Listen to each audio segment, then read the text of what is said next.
hasil input data yang kami terima menyatakan bahwa Pilkada serentak 2024 di DKI Jakarta akan berlangsung 2 putaran. Kami optimis 1 putaran, maka kami katakan, maka mewaspadai seluruh gerakan-gerakan yang mau mencoba memaksakan 2 putaran. Tapi faktanya dia presiden disidai rakyat, mati lu. Kita berusaha 2 putaran. Jadi bukan karena faktor Anies atau Ahok, bukan. Ini masyarakat Jakarta. Sekarang saya minta maaf, 3 putaran pun yakin saya tetap menang. Halo, assalamualaikum warahmatullahi wabarakatuh. Jumpa kembali dengan Banyuwangi Official. Oke, selamat malam semuanya. Dan malam hari ini kita mau meneruskan video tentang Rano Karno, teman-teman. Dan bagaimana videonya? Mari kita saksikan bareng-bareng. Dan mungkin teman-teman punya saran dan kritik, silahkan tulis di kolom komentar saya. Untuk videonya kita siapkan dulu. Dan inilah video tentang Rano Karno. Dan mari kita play. Inilah 4 artis pendukung Pramono dan Rano Karno di Pilgub Jakarta. 1. Tina Tun, merupakan tim ses Pramono dan Rano Karno di Pilkada Jakarta. 2. Denny Cagur, merupakan kader PDIP sama seperti Pramono dan Rano Karno. 3. Cak Lontong, merupakan ketua tim pemenangan Pramono dan Rano Karno di Pilkada Jakarta. 4. Once Mekel, merupakan kader PDIP yang otomatis mendukung mereka. Jadi bukan karena faktor Anies atau Ahok, bukan. Ini masyarakat Jakarta. Sekarang saya minta maaf, 3 putaran pun yakin saya tetap menang. Siapin aja logistik yang gede. Bukan. Dalam kesempatan itu, Agus menyebut persiapan putaran kedua di Pilkada Jakarta nanti telah dipersiapkan. KPU DKI juga demikian, sama tetap mempersiapkan penganggarannya dan juga pelaksanaan tahapannya sampai putaran kedua. Alhamdulillah kita akan all out ya dalam waktu yang tersisa sampai dengan pencoblosan tanggal 25 Februari. Jadi kami sekarang ini juga sudah siap-siap ya untuk kampanye istilahnya untuk putaran keduanya. Bukan 9%. Berdasarkan data yang masuk kami miliki, bahkan C1 yang kami terima dan kami input, maka dengan ini kami menyampaikan hasil input data yang kami terima menyatakan bahwa Pilkada serentak 2024 di DKI Jakarta akan berlangsung 2 putaran. Kami optimis 1 putaran, maka kami katakan, maka mewaspadai seluruh gerakan-gerakan yang mau mencoba memaksakan 2 putaran. Tapi faktanya dia presiden disidai rakyat, mati lu. Approval ratingnya hari ini untuk di Pulau Jawa ini 82%, Pak. Di Jawa Barat 73, di Jawa Tengah 92. Approval ratingnya. Kita mau ngomong apa? Kita mau ngomong apa? Gitu. Jadi orang ini dianggap orang baik loh, Pak. Jangan salah loh. Jangan pernah melawan orang baik loh, Pak. Ini rumus dari kakek saya. Jangan lawan orang baik. Yang kedua, jangan lawan orang cantik. Kalah kau, Pak. Sama orang itu. Jadi jangan serang Jokowi. Kenapa bicara putaran? Mereka berusaha 2 putaran. Jadi bukan karena faktor Anies atau Ahok, bukan. Ini masyarakat Jakarta. Sekarang saya minta maaf, 3 putaran pun yakin saya tetap menang. Siapin aja logistik yang gede. Bukan masyarakat Jakarta. Capek masyarakat Jakarta ini. Udah mau ada yang ya minta maaf lah. Ya minta maaf saya, bukan ngecilin PJ. PJ kan terbatas, Mas. Ya. Kewenangannya ya. Dia fokus istana, dia fokus IKN, dia fokus DKI. Di mana dia mau fokus? Gak bisa, Jakarta ini harus segera definitif. Kasihan masyarakat, kemiskinan sudah semakin jauh. Kebutuhan pokok udah naik. Oh sekarang belum Natal ya udah daging udah naik. Inilah, please pikirin soal ini. Itu aja bagi saya kemarin berpikir, ngapain saya maju lagi ya? Oh. Ya mungkin kalau, makanya saya bilang kalau saya bisa benahin kampung orang di Banten, masa saya nggak bisa benahin kampung sendiri? Ya, tapi Bang, lu kan nggak bisa menafikan juga ya bahwa ada peran dari Ahok, Betul ya, Anies. betul. Yang ini sebenarnya 2 kutub yang berbeda. Iya, kalau Ahok aku yakin dia pasti dukung aku kan serumah. Iya dong. Kalau Anies aku nggak tahu, kok punya keyakinan dia bakal bantu gua.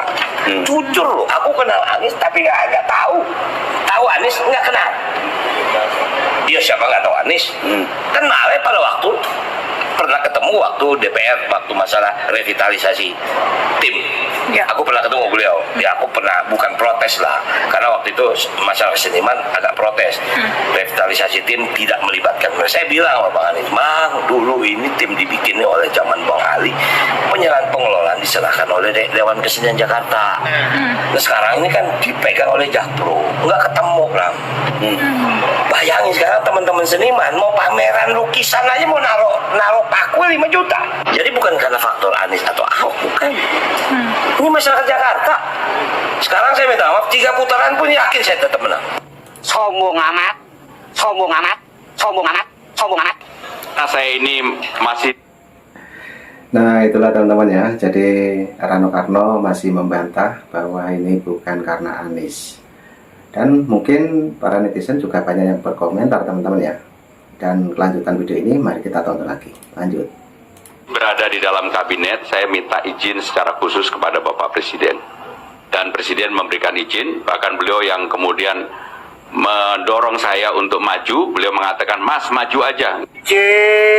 Anak abah yang katanya Mulyono kalah di DKI, dengar tuh. Berusaha 2 putaran.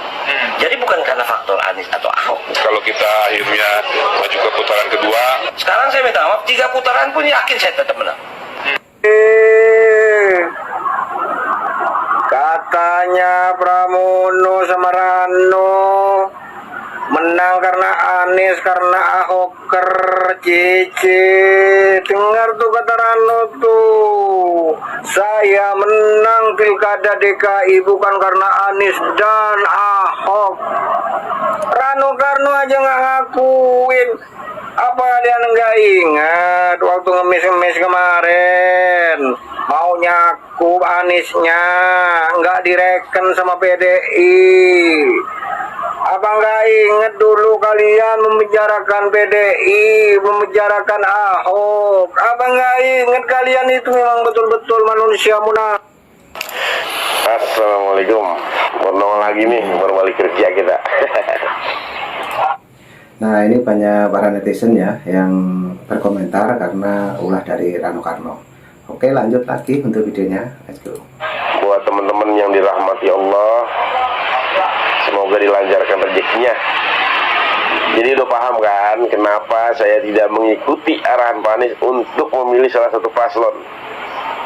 Jawabannya bukan di awal ya, ternyata di akhir-akhir setelah pencoblosan selesai. Jawaban itu jelas ya. Terima kasih teman-teman yang tidak paham dengan pemikiran saya. Intinya saya nggak mau jawab begini begitu. Saya makan di mata teman-teman salah mulu. Ya, assalamualaikum. orang yang cerdas, apalagi anak-anak. Pilgub Jakarta. 1. Tina Tun, merupakan tim ses Pramono dan Rano Karno di Pilkada Jakarta. 2. Denny Cagur, merupakan kader PDIP. Kita siap. Jadi, apalagi anak-anak abang nggak. Jawaban itu jelas ya. Terima kasih teman-teman yang tidak paham dengan pemikiran saya. Intinya saya nggak mau jawab begini begitu. Saya makan di mata teman-teman salah mulu. Ya, assalamualaikum. Orang yang cerdas, apalagi anak-anak abang nggak bakal kena framing sampah. Itu kan soal wartawan nanya ke Rano, Pak, gimana kalau 2 putaran itu dipaksakan oleh Mulyono karena ada faktor Anies di sana? Rano menjawab, bukan karena faktor Anies atau Ahok, tapi karena masyarakat. Kita siap 23 putaran pun kita siap. Jadi kita ke depan itu menghadapi puasa, Lebaran, Ramadan, ya kan? Kalau dipaksain 2 putaran kasihan masyarakat. Begitu guys ceritanya. Karena dipotong-potong itu sama buzzer-buzzer supaya mengadu domba kita, memaksa 2 putaran supaya mereka menang dan kita diinjak-injak. Begitu guys. Ya. Jadi kalau anak-anak abah yang cerdas nggak kena sama framing-framing sampah seperti itu. Ya. Hanya orang-orang OON dan OD otak dikit yang kena framing sampah kayak begitu, guys. Ya, jelas? Paham? Oke. Aduh, ini ada-ada aja deh. Masa iya? Sekarang ada isu yang bilang kalau Bang Dul itu sombong. Mentang-mentang udah menang, sekarang dia malah ngelupain peran para pendukungnya.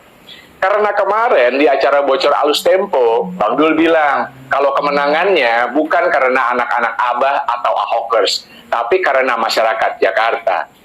Lah, emang apa yang salah dari pernyataan itu?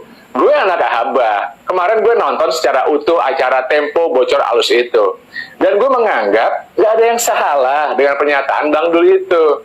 Karena gini, sekarang itu Mas Pram Bang Dul udah menang.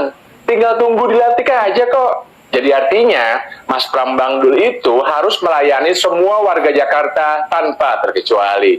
Bukan hanya para pendukung dan pemilihnya aja. Mas Pram Bang Dul justru harus menghilangkan kotak-kotak 01, 02, dan 03, bahkan gercos dan golput untuk kembali menyatukan dan melayani seluruh warga Jakarta tanpa terkecuali. Jadi udah bener banget ketika Bang Dul menyatakan bahwa kemenangan mereka adalah kemenangan seluruh masyarakat Jakarta. Bukan hanya kemenangan anak-anak Abah, Ahokers, Jackmania, atau para pendukungnya aja. Untuk anak-anak Abah, coba kalian nonton lagi deh wawancara Pak Anies di acaranya Rossi yang di Kompas TV itu. Pak Anies sendiri yang bilang bahwa saya hanya sebagian kecil dari kemenangan ini. Karena Pak Anies sadar bahwa rakyatlah yang menentukan pemimpin, bukan pemimpin yang menentukan rakyat. Seperti yang sudah terbukti di Pilkada Jakarta ini, bahwa nggak bisa orang-orang yang mencoblos di Bandung dan di Bogor tiba-tiba jadi pemimpin di Jakarta. Iya kan? Jadi sekarang kita sebagai anak-anak Abah harus bisa rasional dan mampu berpikir jernih. Bahwa kalau sekarang ada pihak-pihak yang sedang mencoba mengambil keuntungan dengan memancing di air keruh. Jika ada pihak-pihak yang mencoba menjadi seperti penjajah kolonial Belanda yang melakukan adu domba, nah, kita harus bisa cerdas menyikapi itu. Dan jangan sampai mau terpancing. Kalau kemudian ada yang bertanya, siapa pihaknya yang sedang mencoba mengambil keuntungan dengan mengadu domba? Ya jawabannya, lihat aja siapa yang paling diuntungkan kalau Mas Pram Bang Dul kalah. Siapa yang diuntungkan kalau anak Abah, Ahokers, Jackmania, dan para pendukungnya Mas Pram Bang Dul jadi terpecah. Buat anak-anak Abah, buat Ahokers, Jackmania, semua pendukung Mas Pram Bang Dul lainnya, dan seluruh warga Jakarta, sekarang Mas Pram Bang Dul itu udah menang. Mereka sebentar lagi akan jadi gubernur Jakarta definitif. Jadi kita jangan berpikir mundur dengan terpancing isu-isu yang mengadu domba. Itu udah lewat. Udah nggak zamannya lagi kita terpancing sama isu murahan begitu. Lah, orang pertandingannya aja udah selesai kok. Pemenangnya udah pasti. Kita udah nggak perlu lagi ngeributin yang kayak begituan. Sekarang kita harus berpikir maju. Kita harus mengawasi kerjanya Mas Pram Bang Dul. Kita harus tagih dan bersama-sama memastikan kalau semua janji dan programnya Mas Pram Bang Dul terpenuhi. Kalau sampai besok ternyata nggak terpenuhi, nah baru deh kita rame-rame ributin dan sama-sama kita tagih janji-janji mereka. Karena hanya dengan begitu Jakarta kita tercinta bisa maju. Setuju ya? Salam semangat antitesa 24. Jadi bukan karena Nah, itulah teman-teman, banyak sekali para netizen yang berkomentar tentang Rano Karno. Oke, ini juga masih ada untuk videonya, kita play lagi. Lanjut. faktor Anies atau Ahok, bukan. Ini masyarakat Jakarta. Sekarang saya minta maaf, 3 putaran pun yakin saya tetap menang. Usahlah pakai segala nantang mantan pendukung anak Abah untuk satu pemikiran sama kalian dengan cara menantangnya. Masukan Anda udah menghina saya secara personal. Saya kira Anda pun bijak gitu. Ternyata Anda sama aja juga menyerang personal dengan mengatakan saya manusia yang ditindik di bibir. Anda juga pernah buat analogi seperti ini.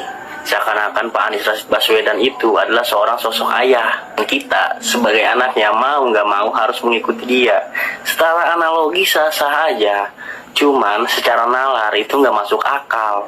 Cara nggak langsung Anda sedang berusaha mengintervensi pemikiran orang. Tapi Anda juga nggak menjelaskan kalau tugas prioritas seorang ayah itu apa, agar anaknya tidak terpecah belah. Anda juga kemarin ngomong, ya, bersainglah secara sehat. Buktikan aja siapa yang paling berpengaruh media sosial ini. Kalau emang mau gercos, ya buktikan aja dan suarakan. Kalau memang ingin dukung Pramdul, dan buktikan aja dan suarakan. Kita buktikan siapa yang paling berpengaruh. Itu kan kata-kata Anda. Jadi, yang saya heran kenapa jadi inkonsisten dengan kata-kata sendiri. Oh iya, ngomong-ngomong berpengaruh nih ya, gue coba hitung. Followers Anda hampir 100.000, Coki 100.000 lebih, Batman 100.000 lebih. Taruhlah yang ecek-eceknya 100.000, total 400.000. Kok nggak berpengaruh juga? Malah suara gercos terbanyak sepanjang sejarah di Jakarta. Dan saya yang masih di dalam bus yang kalian dulu bikin tentang gercos merasa bangga. Dan saya coba ambil kendali bus itu, dan saya sampaikan ke tujuan yang akhirnya membuahkan hasil 47% di Jakarta. Apa jangan-jangan kalian itu kalah pengaruhnya oleh seorang manusia bertindik di bibir? Apa kalah pengaruhnya oleh orang yang lulusan SMA atau SMP seperti yang teman-teman Anda bilang? Apa kalah pengaruhnya sama orang yang mukanya kayak gini seperti yang teman-teman Anda bilang ke saya? Apa kalian kalah pengaruhnya di media sosial oleh orang yang berkapasitas seperti manusia silver seperti saya yang masih menyuarakan gercos? Akuin aja udah. Makanya jangan terlalu tinggi, langit itu jauh bos. Udahlah, nggak usah sosok nantang untuk mengajak perdebat pada mereka-mereka yang sudah sepemikiran dengan Anda. Karena orang-orang yang berkelompok seperti Anda bukanlah orang yang kuat, hanya ingin terlihat banyak. Dan cara Anda menyerang personal itu sudah membuktikan seberapa dalam dan luas kapasitas yang ada di kepala Anda. Iya nggak? Aha. Nah, oke teman-teman, itulah video tentang Rano Karno yang meneruskan video yang tadi siang teman-teman ya. Jadi begitulah juga statement dari Rano Karno juga PDIP. Dan mungkin teman-teman punya saran dan kritik mengenai Rano Karno, silahkan tulis di kolom komentar saya. Dan terima kasih semuanya yang sudah menonton dari awal sampai akhir. Jangan lupa dukung terus Banyuwangi Official. Oke, jadi nanti juga ada video lagi ya teman-teman. Silahkan tunggu saja tetap di sini. Oke. Assalamualaikum warahmatullahi wabarakatuh. Sampai jumpa. Thank you.